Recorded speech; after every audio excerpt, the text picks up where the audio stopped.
Goeiemôre, welkom in die kerkgebou vanmôre. As jy nog nie die 1-2 rye agter jou gegroet het of 2 rye voor jou nie, doen dit nou. Nou tyd om te bewe in die kerk. Môre aan almal hierso in hierdie rye, so deur. Môre aan almal op die galery.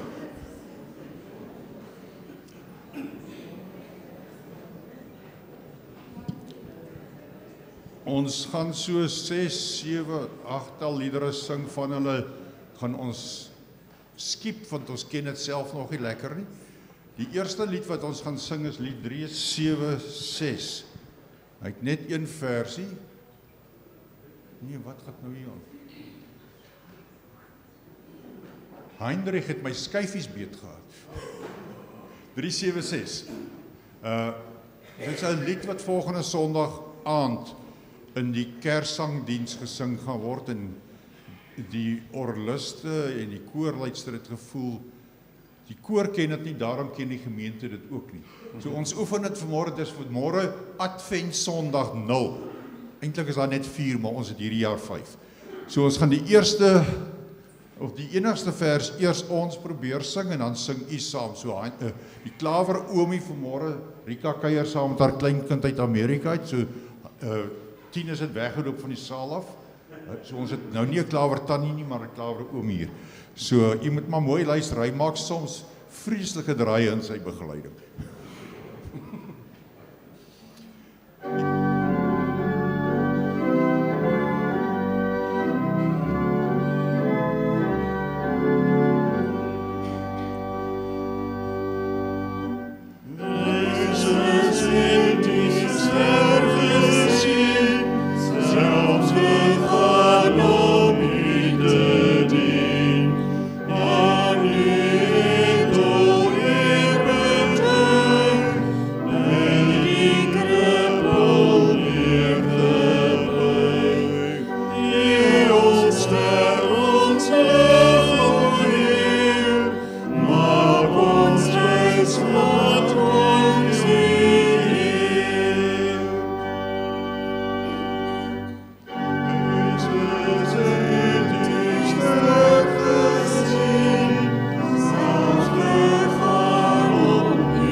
Volgende toe gaan onthou volgende Sondag aand 7:00 die kerssangdiens in die kerk. As Eskom ons bevoeter, gaan ons die tyd 'n bietjie rondskuif. Ons kan dit miskien 7:00 die oggend maak, ek weet nog nie. Maar hou jy oor op die grond, ons sal volgende Sondagoggend aankondig as daar verandering in die tyd is. Goed, nou gaan ons sonder aankondiging verder. Jy kan maar laat waai, Tinus.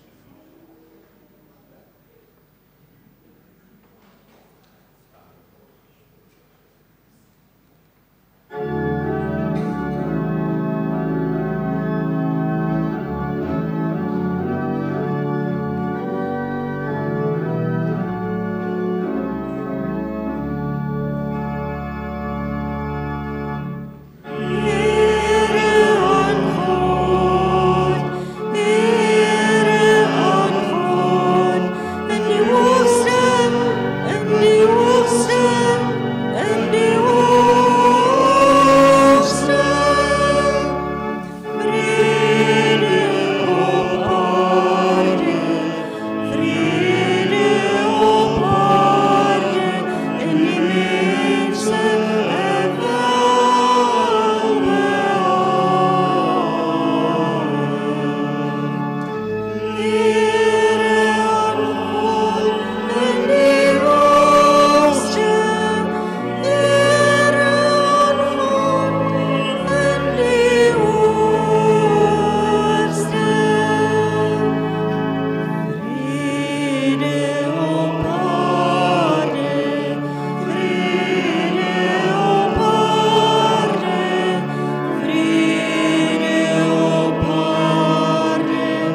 Terwille van die tyd gaan ons net vers 1 van Kom alle getroues sing.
Eerste vers van Welkom o stille nag.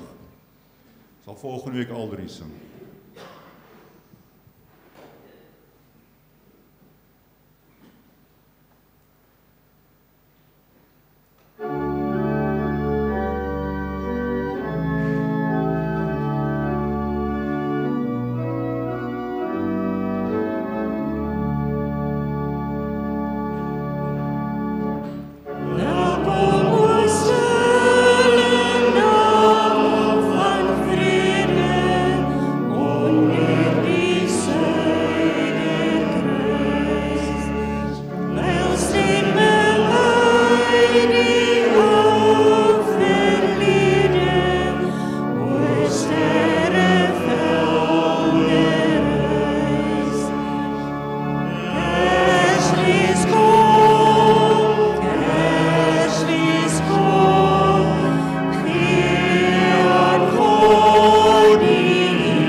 Hierso ook net die eerste vers van 365, hoor die blye engele tyd.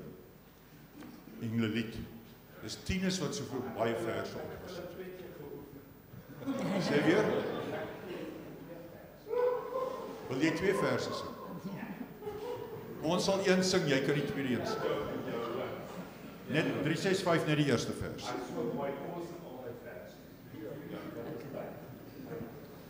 Nee, ons sal stille nag meer van sing. Sien die in die mark.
by hierdie lied het ons die memo gekry dat ons dit moet oefen. Ons sal dit oefen is, eintlik is die gemeente wat dit nie gekry het nie, want dit moet in 'n kanon gesing word. So ons sing nou ten slotte, nee, Heinrich het my skyfies opgevoeder.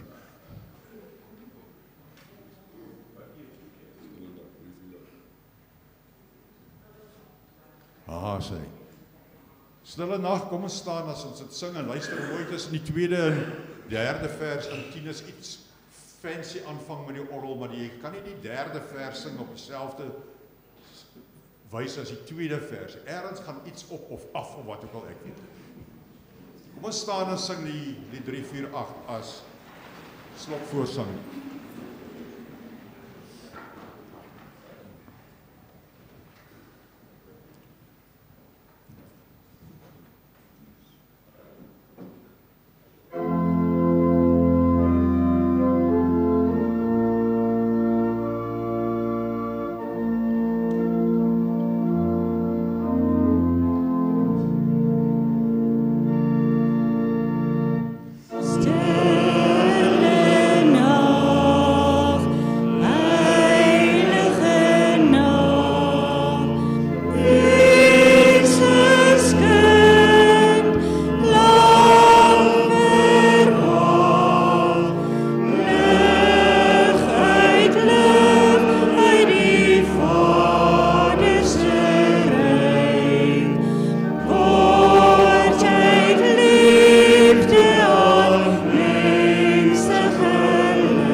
Heinrich wegspring daar op die kansel, moet ek die gemeente soos 'n kollega by Prof Jan Sadie gesê het, feliciteer met wonderlike sang. Ek kan dit eerste keer gehoor het, omdat ek die laaste vers stil gebly het. So doen so voort volgende week en al die jare wat voor lê. En dankie Heinrich dat jy gewag het. Vriende, goeiemôre. baie welkom vanoggend by hierdie erediens. Dis lekker om julle te sien. Desember maand is om die draai en soos Leroen nou gesê het, die stemme moet loskom, want wat gebeur volgende Sondag? Kerssangdiens. Ons het gistermiddag na die Woumarie se gedenkdiens is ek en Jean-Marie en Marie-Louise gou deur Kaap toe om ou Kalahari lidmaat wat in die hospitaal is te gaan besoek. En soos ons plattelanders nou doen, as jy in die stad kom, dan gaan jy mos so gewinkels toe ook, nê. So toe ons nou na die tyd daar in, wat sy plek, Tygervallei rondloop, dis net blink en is Kersfees musiek wat speel en partykeer raak ou so 'n bietjie geïrriteerd dat dit so vroeg begin, maar aan die ander kant is dit tog ook wonderlik om te kan weet ons is in afwagting op Kersfees. Volgende week begin ons met ons eerste Advent Sondag. Ek gaan dalk later so ietsie daaroor sê. Baie welkom aan almal wat ook aanlyn inskakel by ons erediens vanoggend.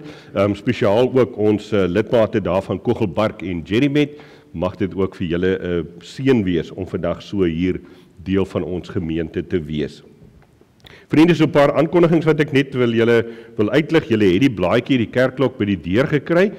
Die eerste daarvan is net ons herinner aan die eerskomende Woensdag, middag 2:00, die rouberaad ondersteuningsgroep wat hier in die kapel bymekaar kom. So enige iemand, jy hoef nou nie aan te sluit nie, jy kan net kom. As jy iewers 'n geliefde aan die dood afgegee het en jy's in hierdie proses van rou, of selfs ook oor iets anders waaroor jy rou, dan is jy meer as welkom om te kom 'n draai maak Woensdagmiddag. So 'n groepie mense wat net by mekaar kom en sê ons deel iets van ons ervaring, ons belewenis, en hoe hanteer jy ook rou in jou lewe. So as jy meer inligting wil hê, kontak gerus vir Magda Leibrand of Cecile Horn of natuurlik die kerkkantoor ook. Maar Woensdagmiddag 2:00. Dan Woensdag aand 6:00 of eintlik middag 6:00 moet ek seker sê, is die Cape Coral ouens hierso 'n koor wat kom optree. Dis gratis, vry en verniet, maar 'n donasie sal welkom wees. Dis nog so soos 'n mens altyd werk daarmee. As jy meer inligting wil hê, amper vra ek waar Tinus heen verdwyn. Dis sien ek is dit langs die orgel. As jy meer inligting daaroor wil hê, gesels sommer na die diens met Tinus. 'n Pragtige geleentheid van jong mense wat ook so met sang en musiek die Here dien in hulle lewe. Woensdag aand hier van 6:00 tot so 7:00 se kant neem ek aan Tinus hier in die kerkgebou, daardie geleentheid. Dan vriende, ons het gesê, volgende Sondag is ons Kerssangdiens hier in die kerkgebou, die aand 7:00. Nou wil ek tog sommer sê, maak so 'n knoop in jou oor, dat as daar beerdkrag is, gaan ons dalk op redelik kort kennisgewing die diens skuif na 8:00 toe. Maar dis nog net as 'n miskien. Ons wil net die skedule van beerdkrag dophou vir volgende naweek, want as ons nou nie krag het tydens die Kerssangdiens nie, dan gaan ons baie moeilik ons Kerssangdiens kan doen. Al het ons die opwekkertjie, die orgel kan nou nie op hom werk nie. So hou dit maar in gedagte, maar ons sal seker teen Vrydag mos daarom die skedule sal hê, en dan sal ons op die WhatsApp groepe en op die sosiale media platforms alles dit plaas as dit verskuif. Andersins Sondag aand 7:00 hier in die kerkgebou. En dan sommer net vir die wat dit ook solank wil vasmaak en hulle hier ook die 17de Desember die oggend 9:00 by die erediens is die Hangklip Gemeentesentrum se Kerssangdiens, en dan die 17de se aand of eintlik middag 5:00 is daar so 'n Kersgeleentheid, Kerssanggeleentheid by die Kuierkerk, amper in die styl van 'n carols by candlelight. Lekker informele geleentheid, en dan hoop ons as die vakansiegangers al hier. Teen daai tyd is jy dalk al moeg vir die vakansiegangers, maar ons gaan dit nie hardop sê nie, nê. So dis die Kerssangdienste van volgende Sondag. Dan herinner ons vriende, braaivleistyd, vakansietyd. So as jy nou nog 'n loetjie wil koop vir die Hangklip Bazaar, daar is nog kans vandag, môre, Woensdag, Dinsdag en Woensdag dink ek, as ek nou reg onthou. So ja, Donderdag. So voor Donderdag moet jy dit koop. Daarna is die geleentheid verby. Kontak ook maar vir Nini of Elisna die in die kerkkantoor vir meer inligting daar rondom. En dan ons laaste kuiergeleentheid hier vir die Kleinmond deel, maar die ouens van Hangklip is natuurlik welkom ook. Is Saterdag die 2 Desember gaan ons so lekker braai daar by die saal. kyk ook op die eerste gelei of op die kerkklok vir meer inligting daar rondom. En ek dink die bestellingsbesprekings daarvoor moet ook so gou moontlik dan nou net inwees. En dan die laaste, iets is met my skyfies nie lekker nie. Leroux, jy het myne deur mekaar gemaak. Want daar was nog 'n ding wat ek wou sê, maar nou wil hy nie opkom nie. Okay, ek weet nou nie wat. Dit het gegaan oor die 26ste, ek het so 'n mooi skyfie gemaak, vriende. 26 Desember is ons nou die dag na Kersfees. Ons wil weer daardie gebruik hê dat jy dalk Kersdag van jou Kersete inskep in 'n bakkie. Die bakkies vooraf hier by die kerkkantoor beskikbaar. Julle ken die reëlings al. En dat ons dit dan nou gaan uitdeel aan hulle wat nie 'n Kersmaaltyd het nie. So sien ook maar net op die kerkklok in die eerste gelei die inligting daar rondom. Dan vriende gaan ons vanmôre ons Christuskers aansteek en ek het vir François Roos gevra dat sy dit vir ons doen. En terwyl sy die kers aansteek, wil ek die Ou Testament Psalm, François, jy kan maar so lank kom. Wil ek die Ou Testament Psalm wat vir vandag op die liturgiese kalender is, wil ek vir julle lees en dis 'n pragtige dankpsalm, Psalm 100. Juig tot eer van die Here, almal op aarde. Dien die Here met blydskap, kom voor hom met gejubel. Erken dat die Here God is. Hy het ons gemaak en ons is syne. Ons is sy volk, sy eie kudde. Gaan sy poorte binne met dankliedere, sy tempel met lofsange. Dank hom, prys sy naam, want die Here is goed. Aan sy liefde is daar geen einde nie en sy trou duur van geslag tot geslag.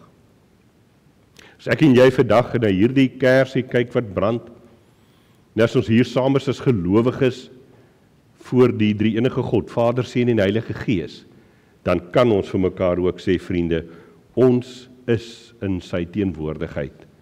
Christus is ons koning, ek gaan net nou iets meer daaroor sê, en daarom kan ons jubel, kan ons lofliedere sing tot sy eer, want hy is God. Kom ons sit so vir 'n oomblik en bid ons saam. Vader, baie dankie dat ons vanmôre ook hier in u teenwoordigheid kan wees. Dankie dat ons die voorreg het, Here Jesus, om u ons koning te noem.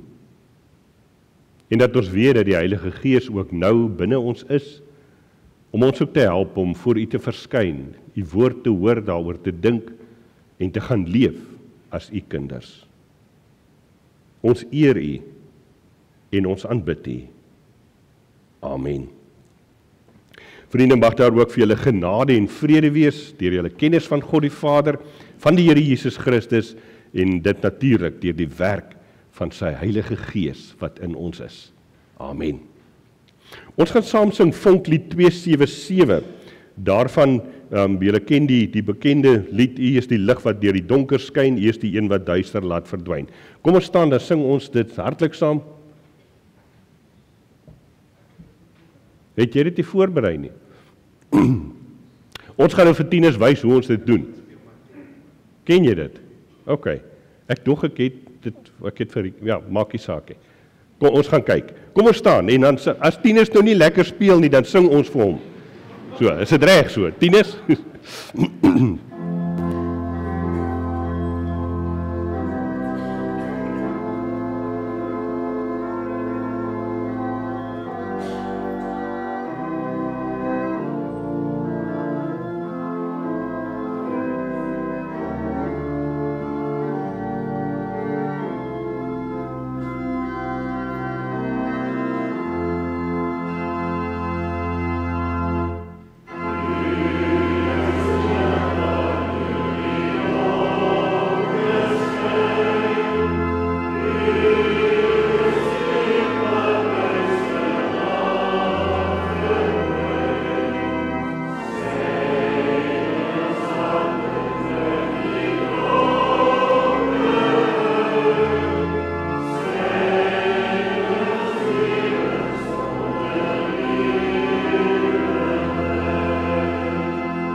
dis nie net jy wat deur ek, Leroux. Vriende, gee my asseblief so 'n sekonde, laat ek kyk, wat gaan hier aan, hoekom hierdie masjien so werk vanmôre met ons aanbieding.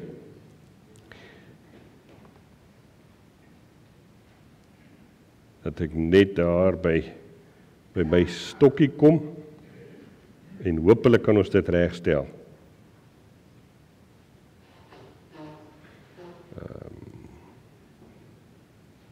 Ek gaan nou maar van die memory stick af werk en hoop dan is hy reg.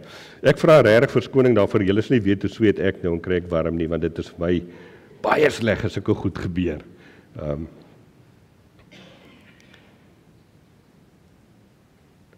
Maar ek moet sê, Leroux, jou woorde, feliciteer hulle, nê? Dis 'n gemeente wat liedere ken. Hulle sing hulle soms so deur mekaar deur.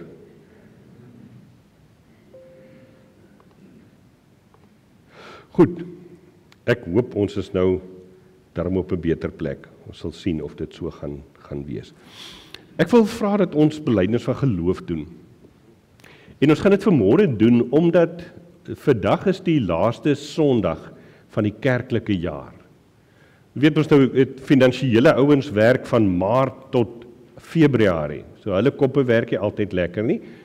Steven, jammer daaroor dat ek dit moet sê. Maar die kerk werk ook nie, want ons werk van 1 Desember af tot einde November toe met die kerklike jaar. So vandag is die laaste Sondag in November en dit is dan nou amptelik die laaste Sondag van die kerklike jaar. Volgende Sondag begin ons met die eerste Sondag van die kerklike jaar, Advent 1. En hierdie laaste Sondag van die kerklike jaar, vriende, staan bekend as Sondag van Christus die Koning. Ons het pas te begin in Adventstyd verlede jaar en nagedink oor die pad wat God met verlossing geloop het deur Jesus, sy geboorte, eintlik die afwagting na sy geboorte toe, sy geboorte, dan die hele ding van Epifanietyd, daarna is ons in lydenstyd, Paastyd en Pinkstertyd en dan die koninkrykstyd van die jaar. En hier aan die einde van koninkrykstyd sê ons, maar oor wie gaan dit? Dit gaan oor Jesus Christus as ons koning. Oor niks en niemand anders nie. En daarom wil ek vanmôre so 'n bietjie saam met die, kom ons sê maar die geloofsgetuies, saam met julle 'n geloofsbelydenis doen. En ek gaan voorlees en julle sal sien daardie bruin gedeelte antwoord ons almal dan. En dis regtig net aanhalings vanuit verskillende tekste in die woord uit. So saam met die eerste volgelinge van Christus bely ons geloof in hom. Met Johannes die Doper sê ons: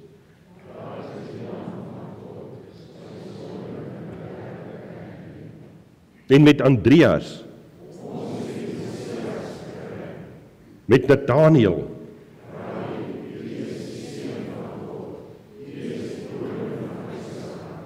met die Samaritane,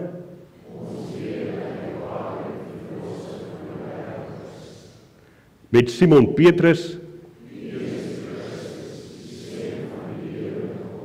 met Maria Magdalena en met Thomas. En nou ook by die ganse kerk versprei oor alle tye, lande, tale en kulture.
Amen.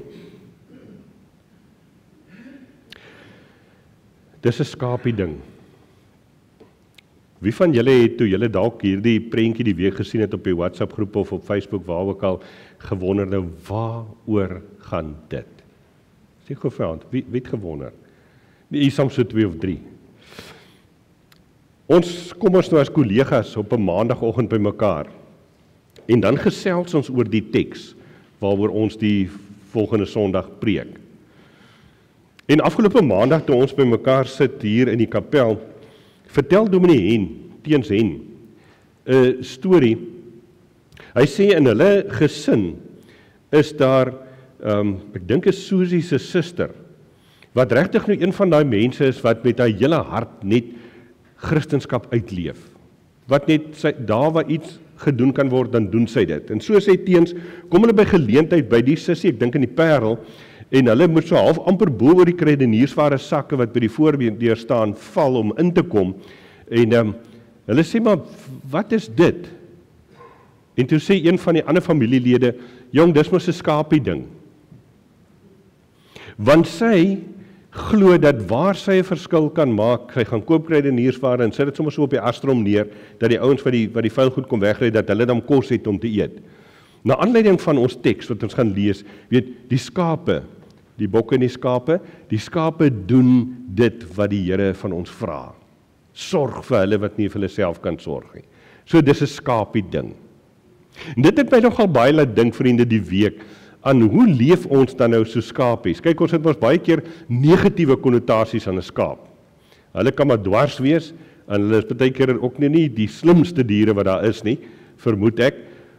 Maar iewerster gebruik Jesus hierdie beeld van die skeiding wat gaan kom, waar die skape aan sy regterkant en die bokke aan sy linkerkant sal wees.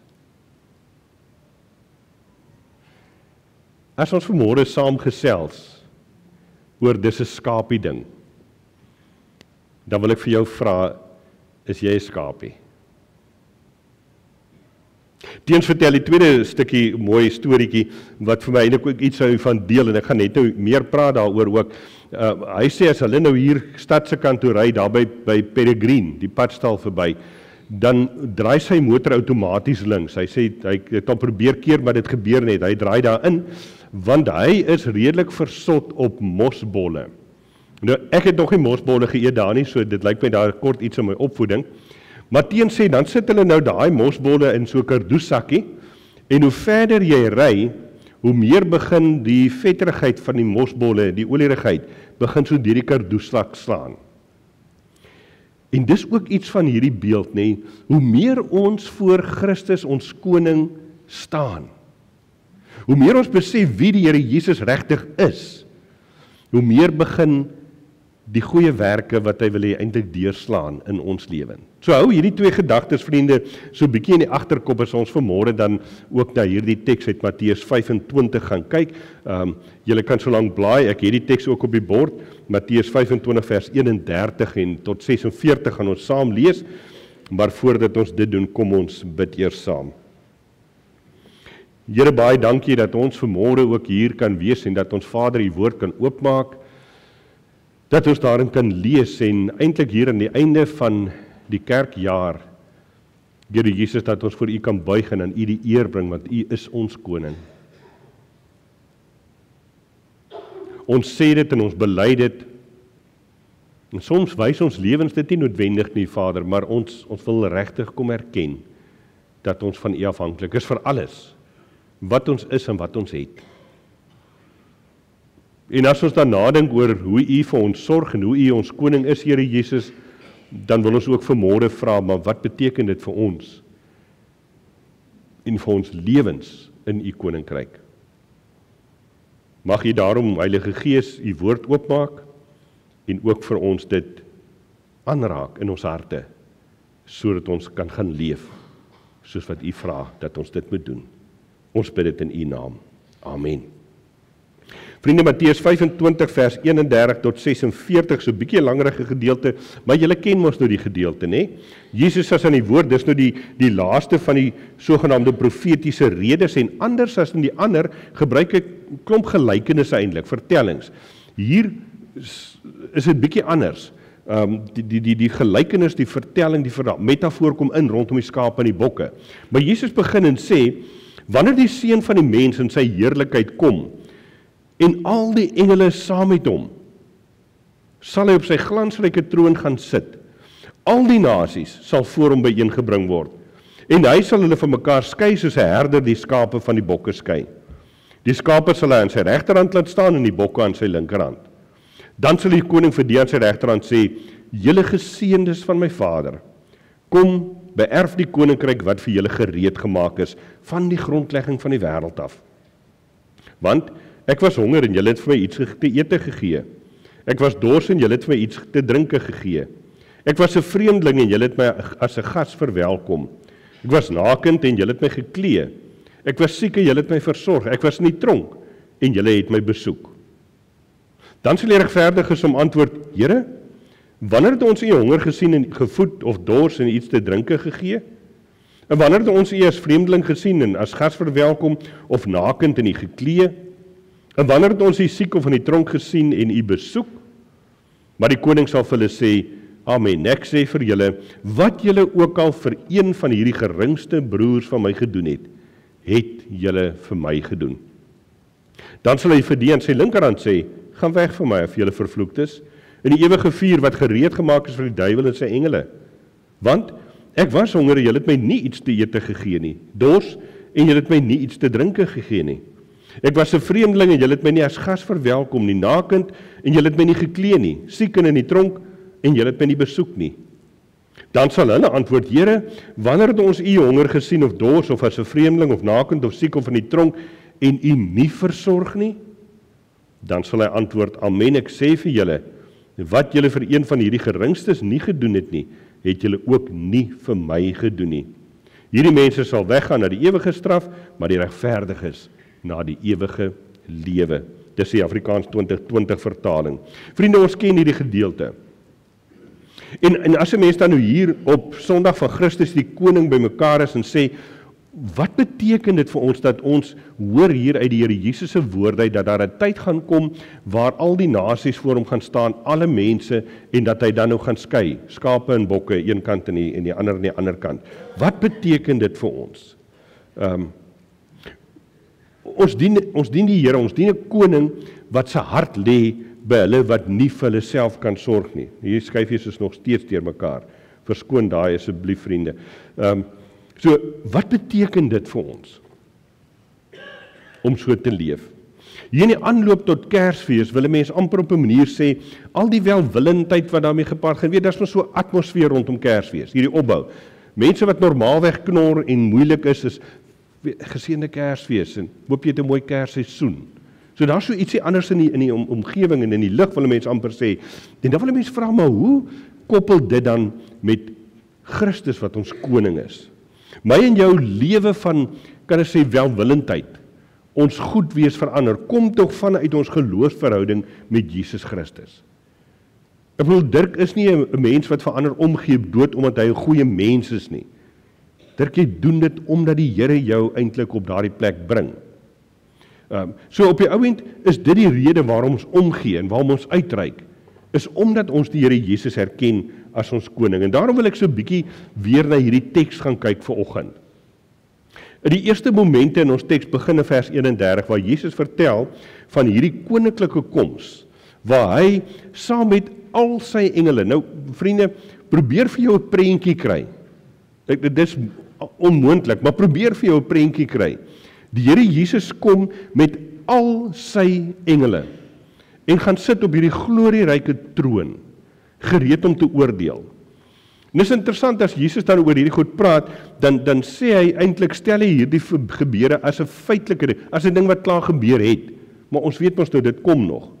En hierdie koninklike troon van hom is die sentrale punt van waaroor dit alles gaan, van hierdie drama wat ontvou. Hy is die seun van die mens, die regter, hy sit op hierdie troon, en hy doen dit as die een aan wie alle mag gegee is, onthou jy Matteus 28, die een wat sê Johannes 5 vers 22 vir ons, die Vader gesê het, jy het die reg om te oordeel. So, Christus is op hierdie troon, en dis 'n indrukwekkende engeleskaar, al die engele wat nog ooit daar was, is voor hom en rondom hom in sy troon, en verder as wat jy oog kan sien, al die nasies. Nou as jy dink 'n rugbywedstryd in 'n stadion het baie mense, hier sê die Here Jesus, alle mense, oor al die eeue, al die tye heen, sal daar voor hom, rondom sy troon wees. Ek kan nie vir my indink hoe dit moet wees nie, maar dit moet asemrowend wees, om te sien, hier sit die Here Jesus op sy troon, met die ganse aarde, mensdom, almal rondom hom. Dis die eerste stap in hierdie, kom ons sê maar regsproses, wat verduidelik word. Na Jesus se verskyning en dat 'n mens bewus word van almal wat daar is, dan volg die tweede moment. En dis 'n moment waar daar skeiding kom.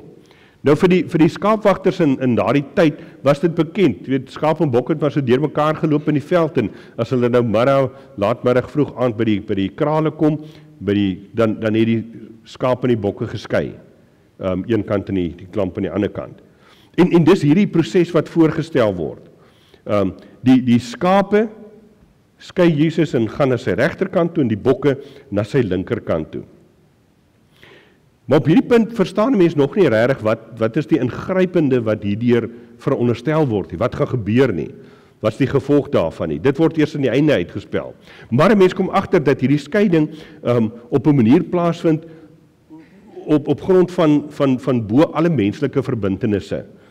Jou lidmaatskap van dit en jou bande met daai en jou familie van oorsprong of jou aangetroude familie of die belangrikheid van jou werk, jou status in die lewe, niks van hierdie goed maak verskil nie. Die skeiding tussen skape en bokke is op grond van een ding, en dit is, het jy gedoen? Hou dit so 'n bietjie in die gedagtes vas. En nadat hierdie skeiding dan plaasgevind het, spreek Jesus 'n tweeërlei oordeel uit. Die derde moment in hierdie proses. Die positiewe oordeel oor diegene aan sy regterkant, aan die regterkant van die seun, die skape, en 'n negatiewe oordeel dan nou oor die aan sy linkerkant, die bokke. Skape is die persone wat positief teenoor die seun opgetree het, deur aan die geringstes versorging te bied, en ek gaan nou oor die geringstes iets weer sê, maar net so 'n kantopmerking nou al daaroor. As mense nou praat van hierdie onbelangrikes, dan gaan dit oor doodgewoon die mense wat my en jou lewenspad elke dag kruis.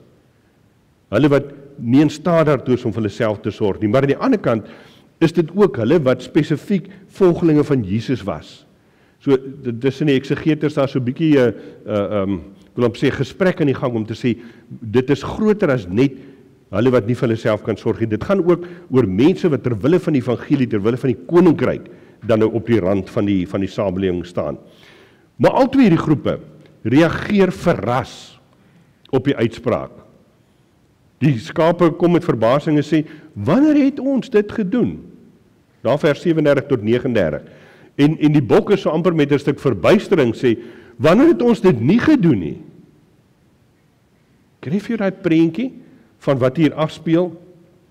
En dan kom die motivering vir die oordeel, vriende, kort en kragtig in vers 40 en 45 vir elkeen van hierdie twee groepens, waar Jesus sê, vir sover julle dit vir een van hierdie onbelakrike broers van my gedoen het of nie gedoen het nie, het julle dit aan my gedoen. Baie eenvoudige gedeelte wat eintlik hier volg. En dan die vierde stap in hierdie proses, die vierde moment in hierdie verhaal, vertel dan van die voltrekking van die oordeel. Die skape, die regverdiges, hulle ontvang die ewige lewe, dit wat God eintlik van die begin van die aarde af met ons bedoel het, mense in sy koninkryk, deel van hom, en die bokke, die onregverdiges, weg van God se teenwoordigheid af, die ewige straf. Nou dis so vinnig gevoelvlug net weer oor die teks, en ek wil vir jou vra, gaan lees dit vanmiddag asseblief weer deur. Wat sê dit vir ons hier op die vooraand van Adventstyd? Martin Luther het by geleentheid gesê, die wêreld is vol van God. In alle steegies voor jou deur vind jy Christus. Dink so 'n bietjie vir 'n oomblik, Japie, aan jou en Dini se konteks daar in Klein Berlyn. Waar soek ons die Here, Annetjie? Voor jou deur. In alle steegies vind jy Christus. Daarom sê Luther verder, moenie na die hemel gaan en sê, ag, as ek ons Here God tog net kon sien, hoe sou ek hom alle moontlike dienste bewys nie? Hy sê nee, as jy my wil dien, sê die Here, moenie onder die engele na my soek nie, ek sal in jou huis inkom, so jy sal my honger en behoeftig sien, maak net jou oë oop. As jy my liefhet, betoon liefde aan jou naaste. Dis Luther se woord hierop. En vriende, is dit nie so nie? Ons soek die Here baie keer op plekke waar hy nie te vind is nie. Met alle respek gesê. Hy het uit die hemel uit neergedaal. Hy het mens geword. Hy het tussen ons kom leef. En as jy na Jesus se hele lewe kyk, sy aardse bediening kyk, dan sien ons hoe hy dit gedoen, juis by hulle wat op die rand van die samelewing gestaan het. Juis by hulle wat die samelewing eintlik so 'n bietjie uitgestoot het. Vir hulle het hy tyd gehad. Saam met hulle het hy gaan eet. Vir hulle het hy bedien met God se liefde. So die vraag is nie, moet ons nou, waar moet ons vir Jesus gaan soek? Die vraag is, maak ons oë oop om hom te sien in die lewe van elke dag rondom ons. Dat ons hom sal sien in die gedaante van die geringstes onder ons. So ons word op 'n manier opgeroep om te sê, herken net die Here Jesus rondom jou. En ek wil dit tog kwalifiseer, daarmee sê ek nie, ons het hierdie ampere veel godedom dat Jesus nou in allerhande, maar ek wil dis wat die teks self ons sê. As jy dit doen aan hulle wat nie het nie, dan doen jy dit vir my. Om hom in jou binnekamer te dien, of hier op 'n Sondag in die kerkgebou, of daar by die Kuierkerk of op Betty's Paai, dis mooi, dis goed. Maar geloof in die koning kan nie hier stop nie. Dit moet uitkring. Dit moet weier gaan. As ek en jy Jesus herken as koning van ons lewens, dan kan ons nie anders nie. Dan moet ons met sy waardes begin leef. Dan moet ons met sy hart begin leef. Daar waar jy rolbal speel, of waar jy in die veld stap, of waar jy by Spar of by Shoprite instap, leef jy met Jesus se hart. Dink vir 'n oomblik na daaroor, vriende, hoe die wêreld sou gelyk het as daar geen weldade, geen liefdesdade, geen barmhartigheid was nie. As dit regtig so was dat alle mense nou maar net vir hulle self gelewe het en nie 'n flenter omgegee het vir enigiemand rondom hulle nie. Dink 'n bietjie hoe sou die wêreld gelyk het. Dink spesifiek hoe sou die lewensgehalte gewees het van die geringes, die randfigure in hierdie samelewing, die werkloses, die armes, onderdruktes in hulle. Hulle lewens is al klaar vrek moeilik. Maar as daar niemand was wat hulle gekyk het nie, hoe sou dit dan gewees het? Wat sou geword het? Ek dink sommer aan hierdie flieks wat Alexander is nogal lief vir hierdie apokaliptiese goed kyk, weet wat die wêreld is net so woesterny, elkeen beklei vir homself vir oorlewing. Ek sien so iets van hierdie prentjie. As daar nie liefde was nie, as ons nie Jesus herken het in mense rondom ons nie, sou die wêreld so gelyk het. En op 'n tweede vraag wil ek sê, watter nut sou die kerk of die evangelie gehad het, as ons nie op grond van ons verhouding met die Here Jesus betrokke geraak het by die nood van die wêreld nie. As dit vir ons nie gegaan het oor ons roeping in die wêreld daar buite nie, hoekom was ons hier op 'n Sondag? Ek wil dan het die kerk mos maar net 'n sosiale klub geword. Waar ons lekker saam sing en 'n bietjie gesels en nag en drink ons tee en ons gaan huis toe en dis die einde van die storie. Dis nie die roeping van die kerk nie. Die roeping van die kerk van die Here Jesus, ons koning, is juis om in die wêreld 'n verskil te maak. Om daar teenoor alle nasies te getuig met woord en daad dat hy die koning is. En daarom sê die Here Jesus in hierdie verhaal, hierdie profetiese oordeel, kom sê, vir sover julle dit aan een van die geringstes gedoen het, het julle dit aan my gedoen. Vriende, die gedagte van die belangrikheid van goed wees, van weldade, spruit juis uit ons geloof uit. Dit wat ons motiveer om 'n verskil te gaan maak, om betrokke te raak by 'n samelewing daar buite wat moeilik is, ons doen dit omdat ons glo. En dit kom uit die woord uit, op soveel plekke. Dink maar in Jakobus, wat daar in hoofstuk 2 ook moet sê, geloof sonder dade is dood. Dit beteken niks nie. Maar nou is dit belangrik, dat ons ook moet onthou, ons doen nie hierdie goeie dade, sodat ons verlos kan word nie. Dis mos nou 'n verkeerde teologie, nê? Ons doen dit omdat ons weet dat Jesus ons koning is. Omdat ek en jy op Sondag 26 November 2023 kan sê, ons vier Christus se koningskap. Daarom gaan ek uit en gaan maak ek 'n verskil in die wêreld daar buite. As gelowiges wat, ek wil dit nou mooi sê, wat warm harte het, nee, dis mos nou maar eintlik 'n mooi woord vir barmhartigheid. wat 'n warm hart het vir hulle rondom u. Is dit juist dat ons wil sê, omdat ons in Jesus glo, wil ons met ons lewe dit wys. Wil ons eintlik erken dat ons 'n koning het en 'n regter het waarvoor ons lewe. En dan is die belangrike vriende dat wanneer Jesus dan praat van die geringstes, dan help dit ons om te onthou dat ons warm harte moet hê vir mense vir wie wat vir Jesus belangrik is. En Jesus sê dit self. Alle mense, ongeag hulle afkoms, of hulle kultuur, of hulle status, of hulle oriëntasie in die lewe, of hulle geloof, noem maar op. Jy gaan kyk na die Here Jesus se lewe op aarde, dan was hy by die uitgeworpenes. Was hy by die mense wat op die rand gestaan het. Was hy by die mense wat nie vir hulle self kon 'n stem gee nie. Dis ons roeping. Ek sê dit versigtig. Dis nie ons roeping om by jou buurman wat Sondag vir Sondag na jou langs jou in die kerk sit, barmhartigheid te gaan bedoen nie. Dis deel daarvan. Dis kom ek sê dit versigtig. Ons roeping is by hulle wat nie die goedheid van God beleef nie. Dis daar waar ons 'n verskil kan maak. En vriende, daarom is die aktuele sake waaroor ons as kerk en gelowiges moet praat en waarby ons juis moet betrokke wees in die tyd waarin ons leef, is sake soos gesinsgeweld. Hoeveel van ons weet nie van familie, daar kinders wat in verhoudinge is, in huwelike is, wat nie goed is nie. Waar 'n man die vrou verneder en misbruik, of die kinders. Ons moet praat oor goed soos gesinsverbrokkeling. Ek wil dit waag om vanmôre eintlik te gevra het, steek gou hande op, wie se gesinne is nog almal presies soos wat dit was 20, 30, 40 jaar terug. Hier's 'n paar. Maar hoeveel van ons weet nie en leef nie in gesinne wat verbrokkel het nie? Ma en pa wat uit mekaar het, is kinders wat geskei het, weer getrou het en steef in 'n stikkende wêreld. Ons moet praat oor armoede. Jene Marita, ek dink baie keer aan die gesprekke wat ons al gehad het oor hierdie enorme probleem van armoede in ons land. En nie net in ons land nie, maar kom ons praat oor ons land.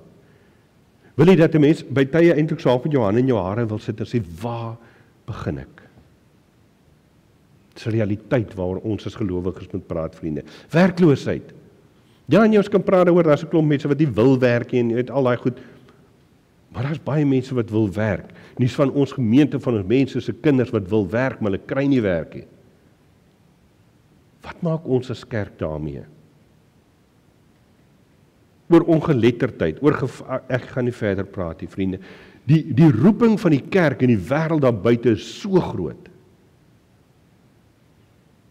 Waarmee doen is ons besig?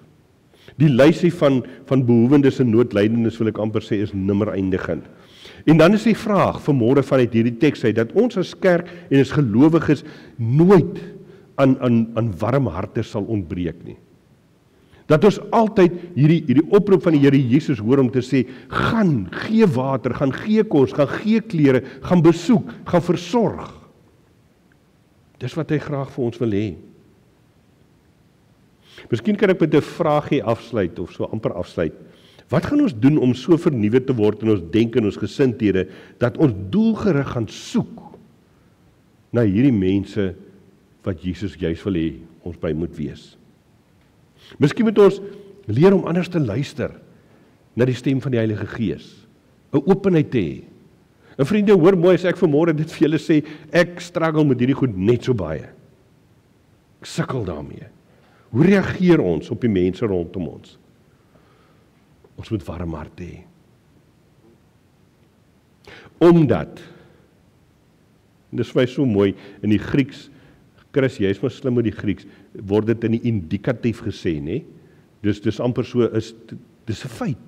Gaan doen dit net. So, omdat ons voor Jesus Christus as koning kan staan, is dit vir ons moontlik. Is dit vir ons 'n werklikheid, is dit vir ons roeping, ons realiteit, om te gaan doen wat ons kan.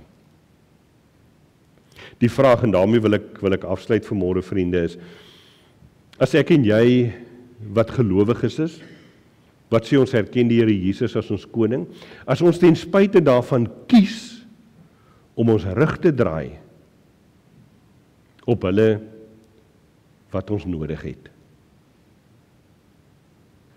Dan sluit die teks af, en dan sê die Here Jesus, vir die skape, sy regterkant, kom, van die begin van die grondlegging van die wêreld af, is julle juis, dis hoe ons moet leef. Maar vir die wat kies om hulle rug te draai op hom, sê hy, wil jy dit waag, om buite die teenwoordigheid van God, adventstyd in te gaan? Ek wil nie. Amen. Drie-enige God, ons buig voor U. Vader, aan U behoort die heerlikheid. En daarom bid ons, Here Jesus, vanoggend vir U wysheid, dat ons U regtig sal ken, dat ons eers ons koning se hart sal ken. Daarom bid ons dat U deur die Gees ons geestesoor sal verhelder, sodat ons die hoop van ons roeping mag herken, dat ons ligdraers sal wees, verskilmakers met deernis, ambassadeurs van hoop. En dat ons op hierdie manier altyd ook die erfenis wat ons het, wat U vir ons beloof, ewige lewe, dat ons dit in die oog sal hou en dat ons sal weet, Vader, omdat ons in U glo, omdat ons U kinders is, Here Jesus, kan ons nou reeds anders leef. Dankie dat ons weet, U is uit die dood uit opgewek, Here Jesus. U sit aan die regterhand van God waar U regeer, sodat U ook oor my lewe kan regeer. Seën vir ons en wees met ons, wanneer ons met warm harte leef, en warm harte wat die wêreld verander. Dit bid ons in U naam alleen. Amen. Vriende, kom ons dien die Here met ons offergawes en daarna gaan ons dan sing uit lied 223, daarvan strofe 1, 2 en 3.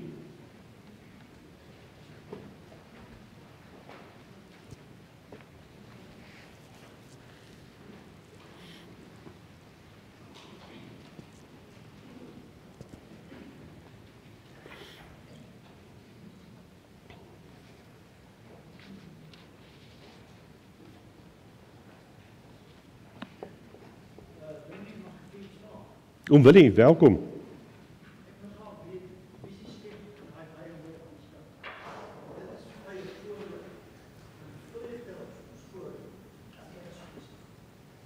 Dit is 'n baie maklike antwoord, oom Willie. Elaine Reitsma, en ek weet nie of Japie, het jy gehelp hierdie keer? Japie sê nee, dit was Elaine. Elaine Reitsma het dit gister vir Woumarie se gedenkdiens gedoen en toe het Rita en Wouter gesê, maar dit moet sommer in die kerk bly, ook vir vandag. Dankie oom Willie, dankie. Elaine?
Hemelse Vader, baie dankie dat ons ook die voorreg het om op so 'n manier 'n verskil te maak in U koninkryk.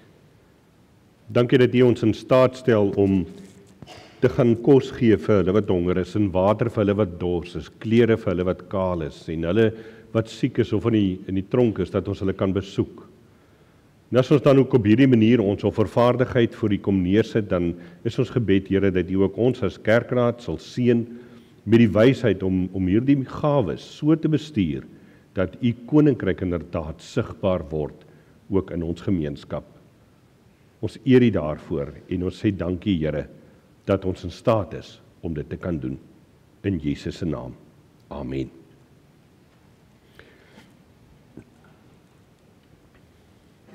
Vriende, ons slotlied is lied 223, daarvan strofe 1, 2 en 3 wat ons gaan saam sing. Dis 'n pragtige lied wat juis Jesus se koningskap erken, aan Jesus koning al die eer buig, engele voor hom neer, God gee aan hom die koningskroon, kom ons loof hom, loof hom, loof hom.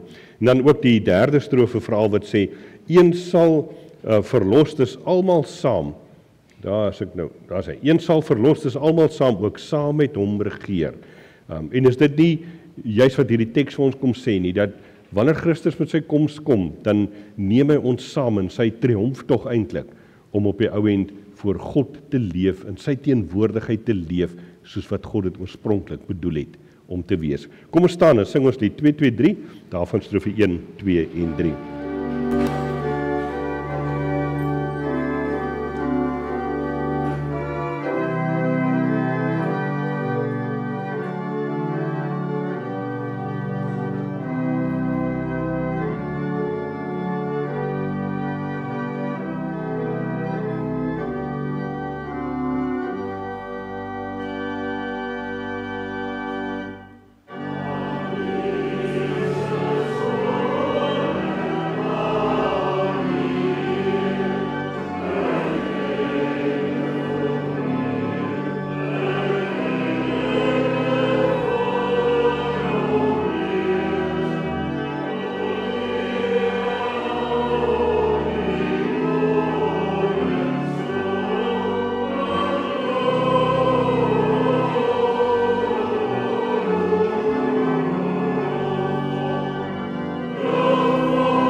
Mag die genade van die Here Jesus Christus, ons koning, en die liefde van God, ons Vader, en die teenwoordigheid van die Heilige Gees, ons trooster, ook by my en jou wees, as ons gaan lewe met warm harte vir hulle wat Jesus liefhet.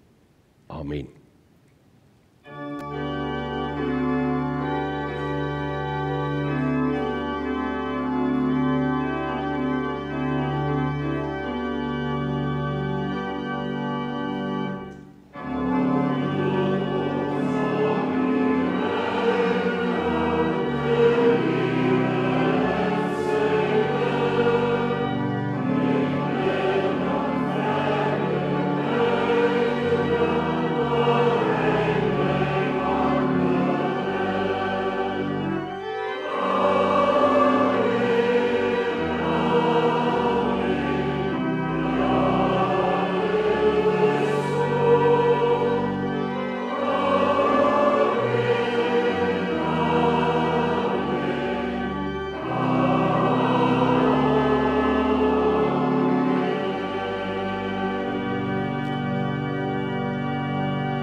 Vriende, daar is tee en koffie in die kuierruimte en nogmaals jammer vir die deurmekaar van ons PowerPoint vandag.